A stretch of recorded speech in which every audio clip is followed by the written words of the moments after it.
Chris McIntosh talked about where this program would spend and how much they would spend. Does it feel like this portal class is vindication and validation of what he said, or are we still falling a little bit short? We'll talk about it next. Locked On Badgers with a great guest.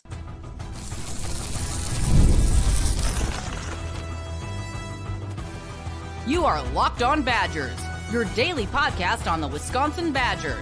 Part of the Locked On Podcast Network, your team every day. What is going on, Badger fans? Welcome to Locked On Badgers, your team every single day, part of the Locked On Podcast Network, the number one sports podcast network. Thank you for helping us get there. Today's episode brought to you by our great friends over at FanDuel. The college football playoffs are here. They're still going on. There's one more game. FanDuel can get you the best profit boost to bet on all that action over at FanDuel. Download the app today. Get started on your college football playoff profit boosts. Today's episode, was Chris McIntosh right? Why is this portal class different than last year's portal class? What still needs to be done? How sustainable is it? We have a great guest, Curtis, playmaker on the Discord, Curtis Holland, grandson of the great Lou Holland, joining the show again. We have a lot to talk about. Last time we talked, it was pre-portal. We had kind of talked big picture about what Chris McIntosh said. Let's start there. Does it feel like what he said came to fruition? Yeah, I think it's been an interesting couple of weeks, right? We've sort of seen what the team's been working on behind the scenes when they haven't had access to, obviously the 15 extra practices for bowl season, and they have been busy. They've been, putting in obviously the hours on film, establishing and figuring out who the people they want to go after and how they want to allocate their resources. Ryan, if I'm being honest with you, I can't tell you if we're in the top third of spending for the Big Ten. I have no idea. I have no way of knowing that.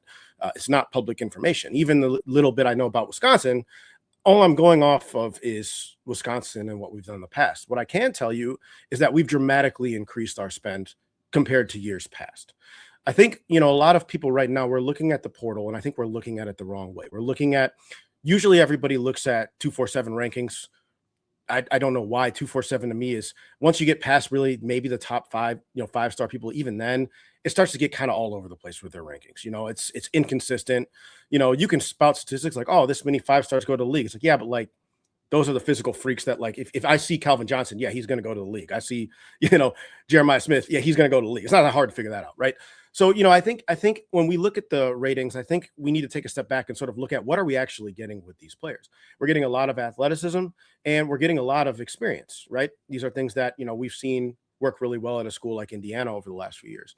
On top of that, where we're pulling most of our players from, as opposed to in previous years, maybe where we were looking at some lower levels, maybe guys looking to step up, or failed Power 5 guys, or guys who hadn't really developed yet, looking to maybe get a new idea. We're actually finding guys who are coming from Power 4 schools, across the board. We're getting a lot more Power 4 guys, and not Power 4 guys that are, their senior year. They don't have any stats. They've never really done anything. Maybe they were once a good recruit. We're looking at guys who maybe it's their, going into their sophomore year. Maybe they wanted a new thing. Maybe they didn't really like the school they went to the first time or what have you. Or maybe they maintained some of the relationships with some of the coaches that we'd have on staff. And instead of, getting a guy who wasn't able to crack the rotation after 2-3 years in school, we're getting a guy who wasn't able to crack the rotation because he was a true freshman. But all of that potential is still there. On top of that, with the lower level schools, we're starting to see we're getting a lot of guys who have significantly more potential or production, than maybe we had seen in the past. And so I think that combination of factors yields this to be a class that is significantly better in a lot of ways, maybe not on paper. I've seen a lot of people say, well, the average rating's about the same, the numbers maybe more, but it's about the same. It's like, well, that's not really what's going on behind the scenes there. And I think that's why, you see that increase in spending. How we're able to get a lot of these guys right away is really what I think set this class apart from previous classes. I think it's really well said. I agree with you. I don't know exactly where this class slots into the Big Ten. We're not going to know that. We're not in a position to know what every other school's spending, let alone Wisconsin. Those numbers don't come easily. But the spirit of what Chris McIntosh said, which is kind of what we talked about before the show, that we're going to spend more, we're going to be towards a competitive spot is maybe a better place to say it in the Big Ten. I feel like we did move there. And the other point you brought up that I think is real, a lot of these guys are Plan A guys. They're guys that got early, which means, how do you get a guy early? It means you've scouted already. You've had alignment. You've kind of already figured out market value. You've had a pitch ready. These were guys that got in on the first weekend and they locked them down, and players that had Colton Joseph could have gone to a bunch of places. He had other big time SEC offers. Wisconsin got him in, locked him down. I think that more than almost anything else tells you the story of this portal class. Yeah. And, I find it always interesting when people are saying, well, how good is Colton Joseph really compared to bringing in Tyler Van Dyke or Billy Edwards last year or Tanner Mordecai? I think Tanner Mordecai still to this day was probably the best portal quarterback we brought in, but he was also the most experienced, right? The thing with you, again, this is where it's like, well, actually go look at the player. Are you just looking at a piece of paper that says what he's done and what he is? Or are you actually going to go look at the player? He runs a 4.5, 4.4 as a quarterback that's 6'3" and can pretty much make almost every throw. He's got a little bit to do still. I don't know if he can really make those cross the field hash mark throws that an NFL scout might look for, but he's also a rising junior, right? So he's still got time to get stronger, still got time to develop, still got time to get smarter. He threw for 2,600 yards last year. He rushed for 1,000. I mean, very few quarterbacks in the history of college football have ever done that, just in general, let alone coming to Wisconsin. So when people say that, they're like, well, how good is he really? It's like he's pretty dang good. He runs for 100 by himself against Indiana. No team since has done that. So Yeah. so it's just things like that where I always wonder. I'm like, are we spending too much time because we're frustrated with where we've been, which is fair. I mean, we haven't been in a place where we have traditionally wanted to be. But are we spending too much time being frustrated, or are we actually looking at the moves that are being made? What I this is a old, obviously business wise tale, but it's don't judge someone by what they say, judge them by what they do. Like look at what we're actually doing and look at that in comparison to the other teams in our conference, the other teams in the league. What are they doing? Miami and Notre Dame are both frustrated because they don't have portal classes like the classes we have right now, like Glen, Indiana has right now, like some of these other schools that are at the top, Texas Tech, things like that. That's where you can really see what's being moved in this new age college football.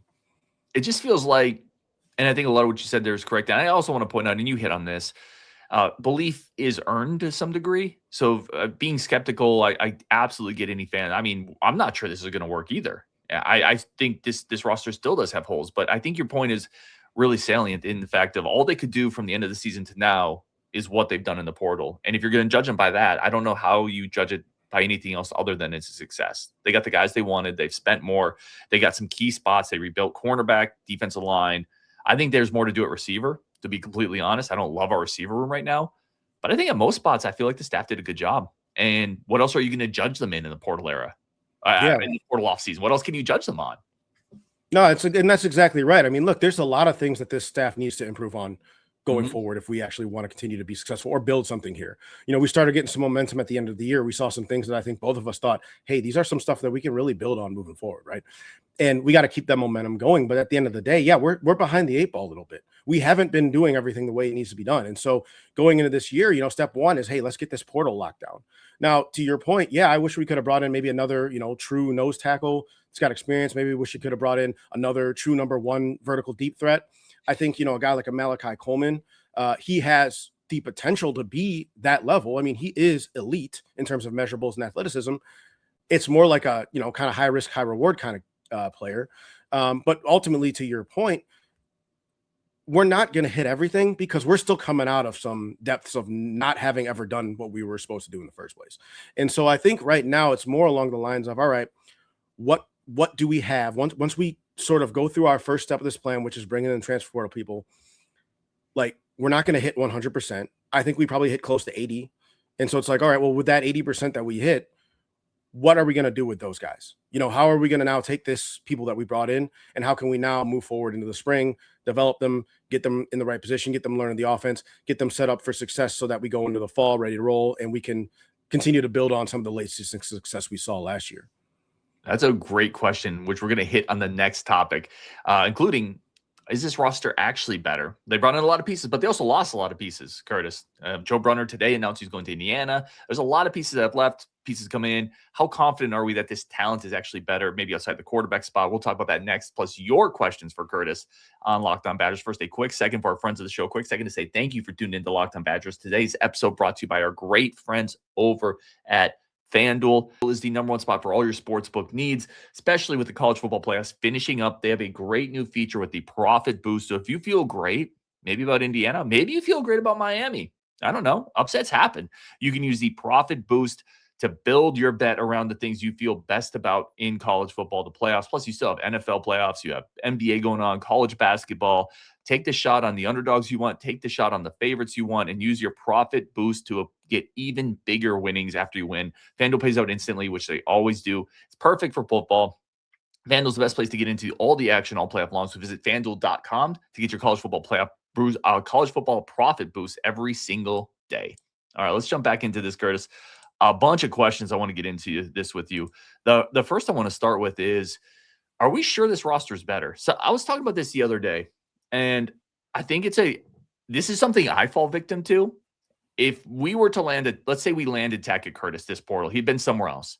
I might do a show that says, hey, former 4-star player, high pedigree, started as a freshman at USC. Like, who does that? He's had some injuries, but feels like a high upside athletic kid.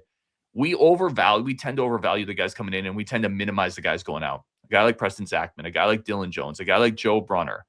Are we sure this roster, outside of the quarterback spot, because I think we both agree Colton Joseph is an upgrade over what they did last year, are we sure the rest of the roster is better? Well, I mean, I think it starts with the quarterback, even though I know we would both assume that Colton Joseph is better. It's like, well, yeah, then that makes a big difference. I mean, think about what we were playing with quarterback for the last 2 years. So it's one of those things where, is this team going to be better? Yeah, probably. If our quarterback stays healthy, we have a better quarterback, we're probably going to be a better team. I mean, that's true. It's not really that complicated outside of that. Like, I mean, I think about Indiana right now. Without Mendoza, they'd probably be in the playoffs. They might not win. You know what I'm saying? Mendoza's ball placement accuracy, just, and I'm not saying by any means Colton Joseph. I just want to make a point here. If you watch the Oregon film, Mendoza's ball placement is better than 99% of NFL quarterbacks. It is right on the money. The Oregon defense plays that almost perfectly half of the time, and they can do nothing about it because of how accurate his ball placement is. And then Indiana obviously wins 55-26. That's the kind of stuff that, like, a quarterback, that's the difference that a quarterback can make. Now, I'm not saying we have that, and I'm not saying we're going to the national title by any means. So don't mishear what I'm saying. But what I am saying is that the quarterback is a force multiplier, especially one that can run a 4.4 and rush for 1,000 yards. And this leads me to my second point, which is we're bringing in a lot of production.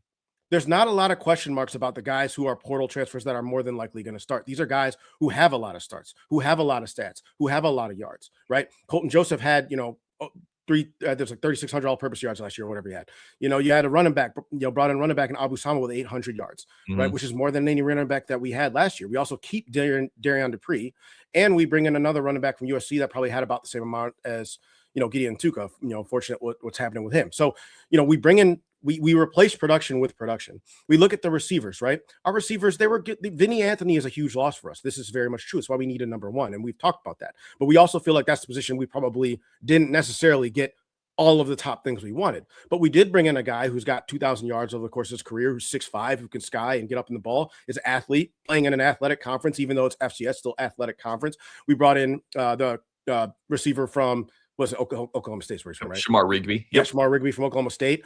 I mean, we brought in a guy like Malachi Coleman, who, like I said, I mean, he's got all the upside. Like, that's one's a kind of a flyer for me, but maybe, and so then so that's kind of where, for me, like, did we do enough? It's tough to say, but really what we're replacing from last year is Vinny Anthony. You know what I mean? And so that's where I look at what we're doing now moving forward. It's like, okay, if we replace production with production, then that's about what you can do in order to guarantee some success moving forward. I'll say it like this. People are wondering, well, our receiver comes from the FCS. Well, one of the biggest topics on our Discord, you and I know this, is and I'm already drawn in blank, but the receiver that was from St. Louis, who transferred into Wisconsin from UCLA. Why can't I remember his name right now? Keontae Lewis. Keontae Lewis, right? He gets Keontae Lewis. That was, hey, that's the guy. It's like, man, we should have played him more, all these things. He had like no yards with us. He transfers to some FCS school, gets 700 something yards. Then he goes to Oklahoma, and he was killing it up until he gets injured. And it's like, so why is it like that when we bring in a guy, or there's a guy who's a Division I player who struggles, but then goes to the FCS level, balls out, then comes back to a regular level, and all of a sudden balls out? It's the production. It's a mindset. It's it's the skill. It's the knowing how to actually be good at the position. Because when you just have potential, you haven't broken through the hurdle of actually doing it yet. But when you've done it a lot, when you're successful, when you have a bunch of yards, you have a bunch of touchdowns, you've already broken through that hurdle. You know what to do. You know the little things. This is where the veteran experience comes in, right? And so that's why when I look at the guys we brought in, when I say production over potential, is 1,500 yards receiving in the FCS the same as in the Big Ten? No. But could it equate to 700-800 yards receiving? Yeah, I mean, I really easily think it could. And what corners are going to cover a 6'5" dude? So again, like, those are where I look at these things and I say, okay, did we replace what we lost? I think so. And especially because the number one force multiplier for us was the quarterback, and we replaced that. I also really like. I love that we're talking receivers now because that's one of my biggest questions left on this team. I do think there's a scenario here where our receivers aren't very good this year, and that allows teams to play kind of press coverage, cover one. They bring the other safety down. That hurts Colton Joseph's ability to run the ball. But there's also a scenario where Malachi Coleman, that's a player I think you take one or two of those guys every cycle because they're just lottery tickets. They are guys with a 99-mile-an-hour fastball that they just haven't learned how to control it. And if they click, that's the dude. I mean, he could be receiver one if it clicks for him. So I like what they've done there. I wish there was another. Here's what I would say. I wish there was another body that I could point to. And you're right. Domingo coming in from Southeastern Louisiana, he's productive at that level. I wish there was a guy I could point to in the power 4 level that had 45 catches last year. That I just know. I know I can pencil that dude in. I feel like everybody in the receiver room is a question mark, including Eugene Hilton, who, by the way, we like. Yeah, he's a sophomore. Yeah, I mean, and I'll say this. I think Eugene Hilton is going to be a fine player for us. And there's a number of reasons we can talk about that, I think, when we get to the questions. But, it's one of those things where it's like, there's no way for us to really know if any of this is going to work out. We don't know that. And in fairness to what we've seen in the past, there's nothing to really say that this, portal haul is going to be, substantially better than others. Mm-hmm. That's why you got to go back to the really kind of the X's and O's of it. Production, bring in the production and figure it out on the back end, right? This is the money ball strategy. This is the strategy that Indiana's been using. This is what you do. You bring in guys who've produced, right? And once you got guys to produce, you get them in your strength and conditioning, you get them in your training. You hopefully have the right coaches in place to get good X's and O's, take care of things, and then you stay healthy. And then you hope you can take advantage of the production that they've had over the course of their time. And that's the best you can ask for. In an age like this where guys are leaving at the drop of a hat, when recruiting has become a cesspool of money and bagmen and Darren Heitners and all that stuff, like that's all we can do. And so I think, like I said, and then going back to receiver, just kind of leave it on this note, we both have kind of, thought that that's the one spot where we're looking at it, we're like, yeah, we wish we could have got one more guy, but at the end of the day, there's only like 2 or 3 of those in the portal and people are going to spend their top dollar on that. And yeah, we got more money, but that doesn't mean we're going to go chase a bag number to secure that when we're like, you know what, it might make sense to prioritize these other positions that we also need in order to continue to build our team. Yeah, you still have to be fiscally smart. You still have to spend, even if with more money, you still have to spend it intelligently. You still have to build a roster. You still have to understand where your guardrails are. All that won't matter, though, if you get in a game in November and you got to throw the ball and your receivers can't get open. I'm not saying that will be the case either. It's possible. Shamar Rigby is a 2. Hilton steps up. It's possible. I like Zion Legray as a freshman. Like, maybe they'll be really good and surprise me. And to your point, the quarterback is the biggest difference maker. If your quarterback's better, your receivers will play up, your offensive line will play up, your running backs will play up, and your offensive coordinator will look better. Shocking, right? Mm-hmm. So that's a really good point that you brought up. Let me ask you this, because this is something I've thought about. This is something that people have asked me.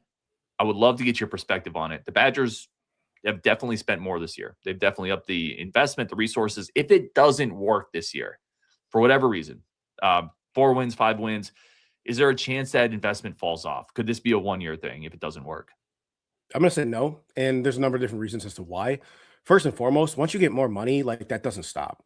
This is like the number one problem with every business, every country, every human, anything in like the history of the world. Like once you start getting money, like that money never goes down until whatever this is collapses. That's just kind of how that works, right? Once you open a door for something, the easiest thing to just think about is taxes. Like once they start taxing stuff, like that number never goes down. You know what I mean? So it's just one of those things where once we start getting this kind of money in, it's not going to go backwards. The one thing I will say is that there have been, and we had talked about this on a previous show, a little bit behind the scenes as well. There have been literal roadblocks and problems, from a government, from a state level, from a spending business level in the past with Wisconsin that has precluded us from spending at a level that we really were hoping to or wanting to.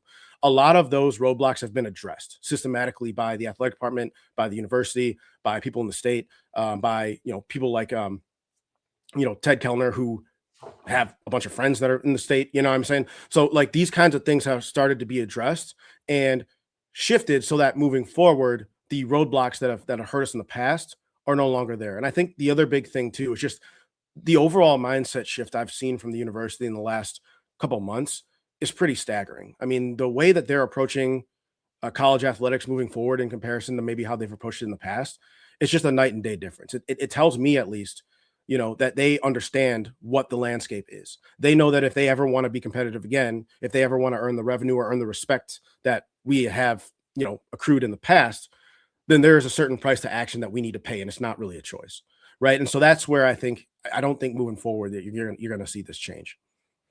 It's an interesting point, right? The do more with less. It took a couple non-bowl seasons to kill that mantra a Took little people's bit. jobs getting called for and walking out on the Yeah. field and getting booed off the field during a bunch of home games for, I think, people to really kind of get that thing snapped in their mind. Including the chancellor coming out there at halftime and getting booed. Yeah, it takes a little bit of that momentum to push something in the opposite direction. Let's take a quick second here. We're going to come back. We have your questions, final thoughts from Curtis, where he's at, big picture thoughts coming up next on Locked On Badgers. First, a quick second for our friends of the show, and as always, a quick second to say thank you for tuning into Locked On Badgers. All right, Curtis, let's jump back into this. We did ask for some questions in the Discord. I'm going to throw a couple of them up. Those up here. One that we talked about already was players entering the portal, coming back. Eugene Hilton Jr. did that. There were reports of maybe a couple other Badger players that wanted to come back. Maybe they weren't able to. Charles Perkins, the defensive lineman, entered the portal, came back. White Marlin asked big picture thoughts on players doing that. Yeah, I mean, so I think, and this is something that I've kind of started coming to terms with, and I can definitely say that Wisconsin has really sort of approached this way as well, is that this isn't college football anymore. And it hasn't really been college football pretty much since the dawn of NIL and the transfer portal. This is basically just NFL light. And if you go into this looking at your team and think about it like, the recruits we bring in are not coming up here to go to college. They're coming up here to enter the job market. If you think about it like that, if you think about it like this is NFL light, if you think about like your roster, on the Packers or the Bears, my Bears who just beat the Packers. I just had, that's pretty crazy. Remember my target audience here. Yeah, I'm sorry. So it's easy to get distracted. I mean, you're down 21-3. Anyway, no. So, but think about it like this. Like I'll use the Packers. Micah Parsons comes in the Packers midseason. Are we questioning whether or not he's a culture guy? He just left his team in the middle of the season. Like, is he a culture guy?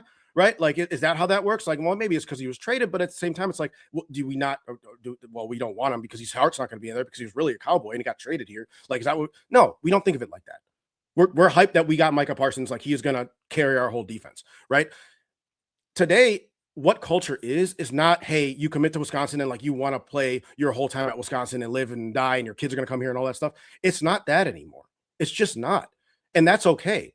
It doesn't mean that the sport has to die. It doesn't mean that we can't achieve what we've achieved in the past. What we're looking for culture is a guy who can go out, figure out what his worth is, sign on the dotted line. Hey, you know what? I'm going to make this 1.5 million or 700,000 contract, whatever that is, and then come in and then be a professional, work his ass off, fight for the team, even if it's for just 1 year, right? Show up every day, earn his keep, be worth the money we paid him, and try to exceed that so that in a future deal, maybe he outplays, we spent 1.5 million, maybe he outplays that. So then he can go on to the next place and make 2, right? That's the kind of culture guy you want. You want a guy that's committed to being a professional, right? Just because this transfer portal thing here and there, in and out, is the way it is now, doesn't mean you can't still have guys like that. And that's why Indiana keeps hoovering up these types of guys, because they come in, they get paid what they get paid, and then they go ball out, right? Because they have a internal drive to do that.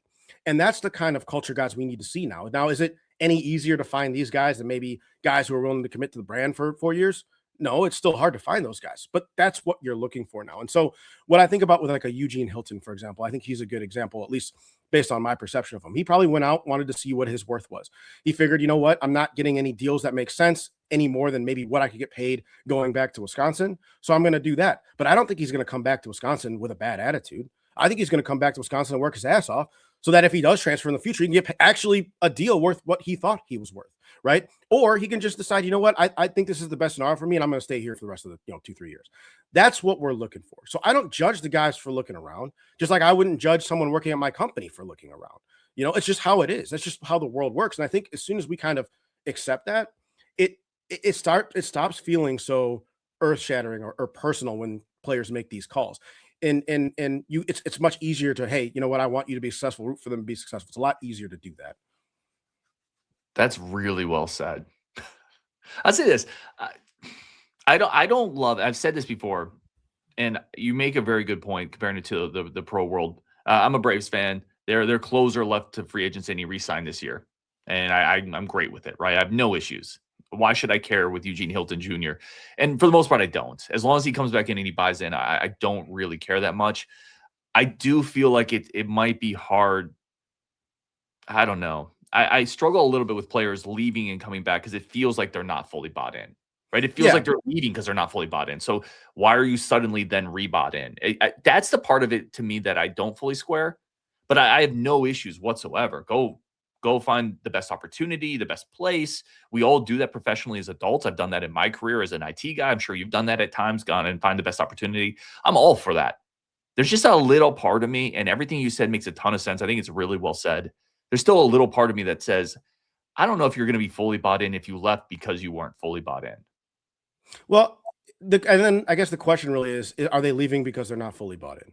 Or are they leaving because they're trying to pursue a better opportunity? Right? That's the question that kind of really one comes and the about. same to some degree, though. I mean, I mean, I'm with a broad brush, obviously. And by the way, I'm happy Eugene Hilton Jr. is back. I'm not. This is a broader, I think, discussion on, and we're using Eugene as an example. and I'll take it a step back because really what we're talking about is like this is basically professional employment. Yeah. I know the college is still there, people still go to class, all that stuff. But guys, this is professional. We're playing a professional sport. I'm pretty sure the minimum payment for half these players is higher than the NFL right now. Like we are playing a professional sport.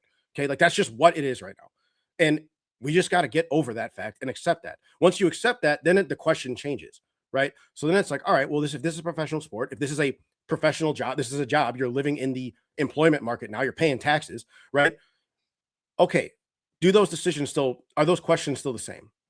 That's the question I have. Now, maybe it is. Maybe there are guys that like they're toxic. I mean, they're toxic employees at jobs all the time, and you see that stuff everywhere. So I'm not saying that absolves that. But does it shift the question a little bit from, was this guy really bought into Wisconsin to, is he looking for the best opportunity for him? Wisconsin's the best opportunity for him. I mean, think about the portal guys we brought in.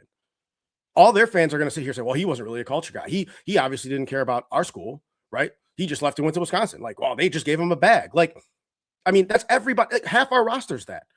Yeah. So what do they not count? Are they, well, because they're at Wisconsin, like all of a sudden they're exempt from culture things because, well, they committed to us. So obviously they care about, they're investing in the program. Like that's where, for me, where when you look at it like that, when you break it down like that, it just changes sort of the perspective. It doesn't resolve everything. It doesn't answer all the questions. I'm not saying that all these guys are perfect or everything's going to work out. It's called sunshine and rainbows. But I think in general, I think it's just it's a professional system now that operates the way that most professional systems would operate. Yeah, and I have no argument to that. I think you said that really well. Let me throw this question up here from Badger South. He says, give me 3 reasons why I should trust this staff to maximize the talent. Especially, he points out certain players have left Wisconsin, some of the receivers we've talked about, but also some players on Indiana's roster.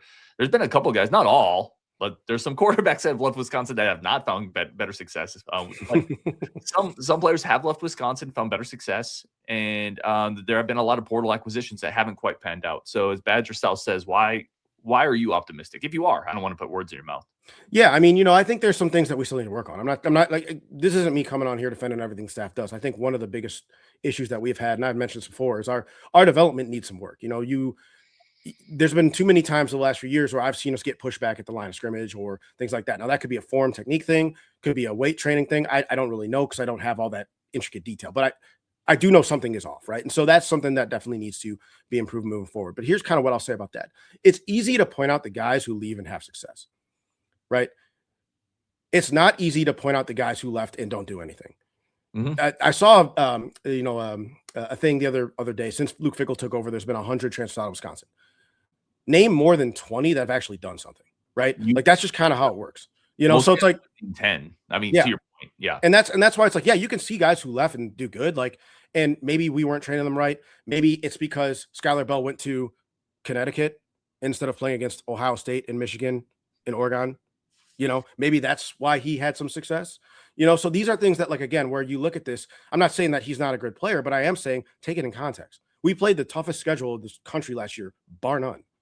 It's not even a question. It's just what happened, right? So to sit here and say, well, this guy's killing it at Alcorn State or something, it's like, well, yeah. You know what I mean? So that's where I look at that and say, okay, do I think we're going to do better with the players we have?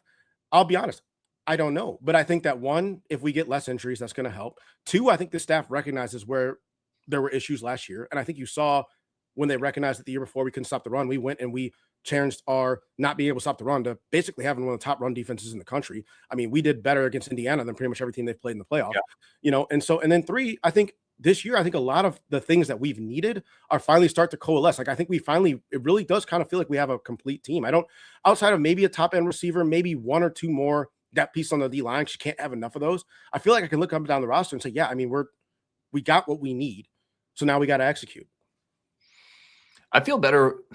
I do feel better about this team. And if you want some reasons, some of it is what you've already hit on. I think the quarterback's in a better spot, at least. And I'm a big Tanner Mordecai fan. Well, that's a big one too. Yeah. I think if we put this back up, give me 3 reasons why I trust the coaching staff. Quarterbacks make coaching staffs look good. And I think the quarterback's better. I think that's just a massive part of it.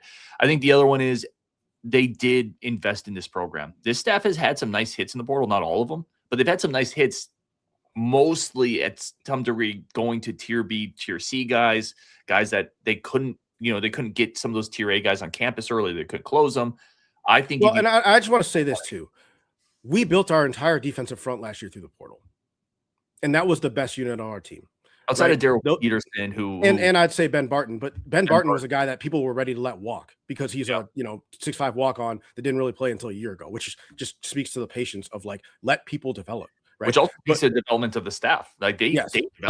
Well, that too, and that's the thing. Like, so at the end of the day, it's like we added 6 D linemen last year, and we solved our run game problem. Now we had other issues, and we had a bunch of injuries that basically made that moot against the toughest schedule in the country. I cannot emphasize how tough our schedule was last year enough, right?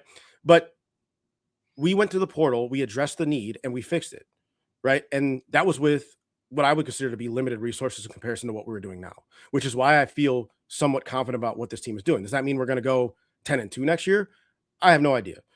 I think we're going to make a bowl next year. I think at the end of the day, I think you're going to see this team be significantly better than it's been for the last 3 years, but we still have a long ways to go, right? We're still not where we need to be, but we're moving in that direction. And outside of, if we were going to get rid of the staff, that I don't know, ask them to do to continue to move in the right direction.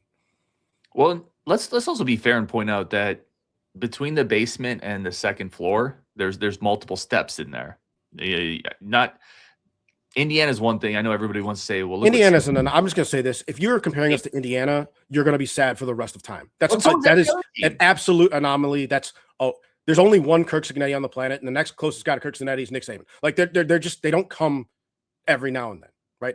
Feels like the sport only tolerates one of those guys at a time. You know what I'm saying? So we just got to keep it real. Like that's not going to happen. It's just not. But, which is why there are steps like next year, get to 7-8 wins, get a bowl game, show progress. The year after that with another relatively easy schedule. And who knows, schedules can change really quickly depending on who gets good or bad with the portal. But maybe you have a senior Colton Joseph in 2 years against a relatively easy schedule. And then, I don't know. I think this is moving in the right direction. I like the optimism there. I like the momentum there. Mike Marlin did. Maybe we'll end with this one. Strengths and weaknesses of the team. Maybe just one of each. Like, what do you really love about what they've done right now? What's a spot where you're like, gosh, I don't know. I mean, I'll start like, and I won't talk about the quarterback spot. I think the quarterback spot we talked about. I really like what they did in the secondary. I think you bring in a guy from Mizzou, Florida State. I think you bring in a multi-year starter from Arizona State, Oklahoma State kid. I like Bryce West from Ohio State. You brought in pedigree guys with skill sets and traits that you're not going to get in high school. And I think the safety from Burks, the safety from Mizzou, is just a massive get. He's an adult in the room. He's an upperclassman. He can tackle. He's got size. I think they crushed the secondary for what they've done in the past. The spot of worry for me, I just go back to it. I don't love our receiver room right now, and I am more than happy to be proven wrong. I'm going to root like hell for all of them. I just don't know if we have one actual proven answer in there, and that's kind of terrifying to me. Yeah, and so when I look at this team, I think the things I think we did well, obviously, I think we did quarterback well. I think our defense in general is just across the board. It's good enough for it to not be the reason we lose games. That's how I feel about our defense. Could it be as good as last year in terms of run stopping or getting into the quarterback? I don't know. I don't know if we have as much depth there, but I do think we have some young guys coming up. I know we were talking about we didn't get a Riger this year, but we still have, Sebastian Cheeks. We still have a up and coming Nick Clayton. Guys like that can step up and be that pass rush on the edge. So, I think there's potential there. So I feel really good about just the defense as a whole, especially with the guys we kept, Mason Posa and Cooper Catalano in the middle. I mean, those guys are like the second coming of Chanel and Sanborn. So I feel like right there alone, those guys at the heart of the defense is going to keep that unit going. I'm not going to say receiver, and I just want to caveat the receiver in real fast is that having a running quarterback, especially one that can keep his eyes on the field, is going to make the receivers look 10 times better than they are. I think that's a force multiplier, not where they have to win like maybe a Billy Edwards or a Braden Locke. They would have had to win. If they don't win, they're not going to get the ball. I think you had a guy running to the outside. The defense has to keep their eyes on him. That allows double moves to work. It allows for, if he's running down the sideline, a corner to jump up and he can flop it over to him, right? So like things like that, I think will help the the receiver room. My main concern is going to be the offensive line, and it'll be that until I see us get back to what we were doing in the past with our offensive line play. I like that we brought in an experienced center. I like that we brought in a lot of size. That's one position where I really was hoping we could bring in a guy like the guy from North Dakota, that starting left tackle that have been there forever. That was something I'd wish we were able to get. I do like Kevin Haywood a lot. He is coming off injury. I do like Mandel a lot. He is still young. I like a lot of the pieces that we have in there, but it's got to come together, and it's got to be a unit that can really perform. I don't even know if we have any seniors that'll start on the line this year, right? So like that's where for me, maybe the center is. The center, Becky's a senior. But like outside of that, it's like that's where for me I get worried. Now the good news with that is again having a mobile quarterback, running some different RPO zone schemes with them, that does make the line's job a lot easier. But it doesn't change the fact that that's where I think a lot of our success will hinge this season. Yeah, that's really well said. He is Curtis. Curtis, anything I didn't hit on that you wanted to? You can take us out of the show here. Anything that you wanted to hit on? Yeah, actually, there is. I just wanted to make this note. So obviously, I've referenced Indiana quite a few times in the last in this show, and Indiana is the example of a team who knows exactly what they're looking for, knows exactly what their identity is going to be, and then they know how to find and identify their talent and maximize it. Right, that's what they do incredibly well. They're focused. The key to their success in the last couple games, especially, has been one Bob Bosted from the University of Wisconsin. And I wanted to make this note, not because I think Bob Bosted is the key to offensive line play. I mean, he's a great offensive line coach. There's other great offensive line coaches too. But the thing that makes him or made our team special with him, guys like him, or maybe a guy like a Ben Herbert when he was at Michigan, they won a title. We had coaches at the caliber of national title ability. That's why we were so good for 15 years. Not only did we get players that other teams may be overvaluated or misevaluated, or we worried about the stupid 247 ratings, and then we saw Jonathan Taylor, whose only other offer was Harvard, and it's like, yeah, this guy can ball. Let's get him in the freaking program, right? We had coaches that were at the caliber of winning a national title. I think the thing that, I don't want to say held us back, but the reasons that we struggled is because, one, we took it for granted. And by taking it for granted, we didn't invest what we needed to invest. We didn't make the decisions that we're now making that we realized we probably should have been doing this the whole time. And then I also think that there were times where sometimes we were held back by, our head coaches, because I think our head coaches were great head coaches, but I don't know if they had that level, that extra zeal to get us over the top, like a Harbaugh has, or a Cignetti has, or a Saban had, or even at times I think a Fickell has, just elements of that. I'm not saying that he's the best coach in the world, but I think if you put Fickell as a CEO coach in charge of some of the previous teams that we had, I think there's a little bit of extra oomph that can get you over the top with it. And I see that reflected in a guy like a Mason Posa or a Koopa Catalano, things like that. That's where you see that sort of show up. And so, that's all I have to say about this. Like, we have had a plethora of riches that we have taken for granted and we didn't take advantage of when we had them. And now we're paying the price for it. And we're trying to get back to that, but it's going to take some time. And so that's really the last thing I wanted to leave on that. Yeah, it's great stuff as always from Curtis.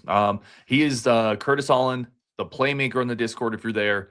Thank you, everybody, for tuning in, as always. Great discussion today, great perspective whenever we get Curtis on Wisconsin, and we will definitely talk to you guys tomorrow.